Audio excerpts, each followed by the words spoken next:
As I am thinking about my next level, my first question deals with best practices related to collaborating with other business owners. Very interesting. I just finished reading something about someone that I almost did business with who got into a lot of trouble. And I had no idea this stuff was going on in the background. So, one of the things I'll say background research, right? Criminal reports, things of that nature. Certain things you can't do on the employee level, right? You can't do that on the partnership or if you're looking into other businesses level. But just it can start off with, depending on how much you're trying to do together, you can start with something simple as a Google search, LinkedIn search, verifications to dive deeper into a background check. There are also services that can help you perform that job. So you can subcontract that out if you feel that may be too much or outside of your scope of expertise. Background searches are not my expertise. I have my assistant help a bit with that, but that's not her expertise either. So depending on how much you want to do, diving into a real search of who is this person? Has there been any complaints about them? Have they any charges filed and have they been sent to jail?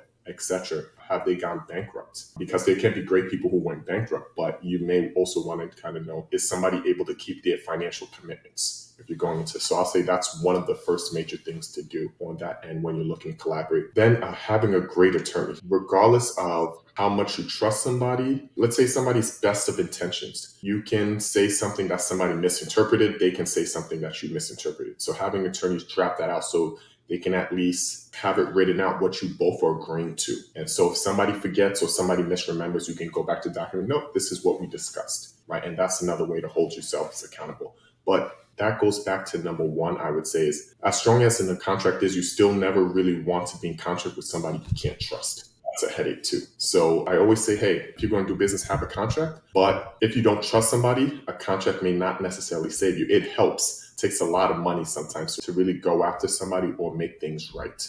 And sometimes it's never even right if you do it that way. How does that connect with trusting employees or members that you work with? From what you mentioned, responding to business collaborations, it seems like it's also connected to trusting your employees and staff members and contractors. What advice would you give me to navigate the space of trusting and letting go some task for members who work as a part of your team? That's a phenomenal question.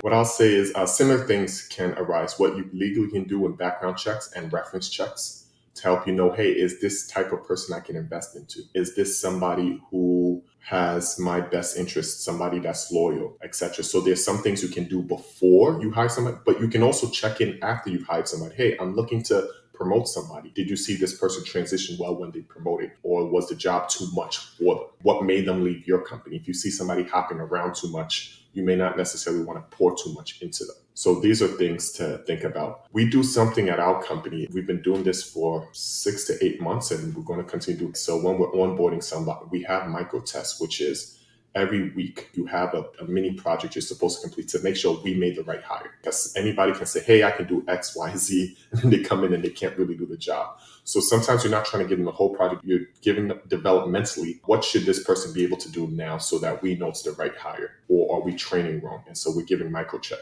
And the beauty in that, you can continue, even if somebody's been on your team for a long time, when you're sending them up to a level, maybe you want to give them a micro test to say, okay, can they perform? Or opportunities as well, right? And opportunities are a time for somebody to step up, but it's also a time for somebody to possibly make a mistake. It's room for growth, but with almost all opportunities, it's also room for failure, both on the person's side and on your side in terms of loss. So if you're talking risk mitigation, unfortunately, the risk is usually there, but this ties into resources. Sometimes attorneys can help you out. It became a lot harder with the recent ruling about non-competes. That did become a lot harder, but there are things you can do in that way.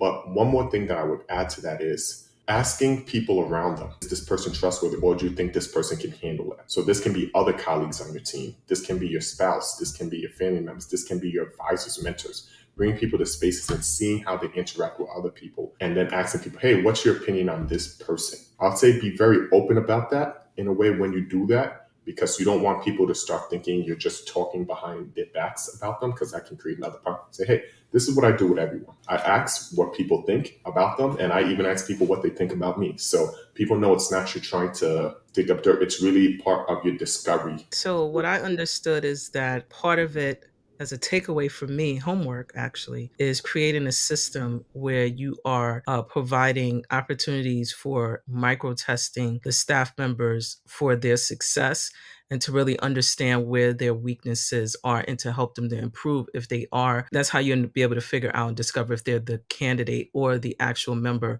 that will continue to help you to grow your business. That's the first thing. The other thing I also heard was you really inquiring around for your team, for those who, if they work together, to just get input and feedback about either the staff member or their quality of work and services, because that helps again for you as a leader to be able to learn where their gaps are. Those were great things that I took as a takeaway.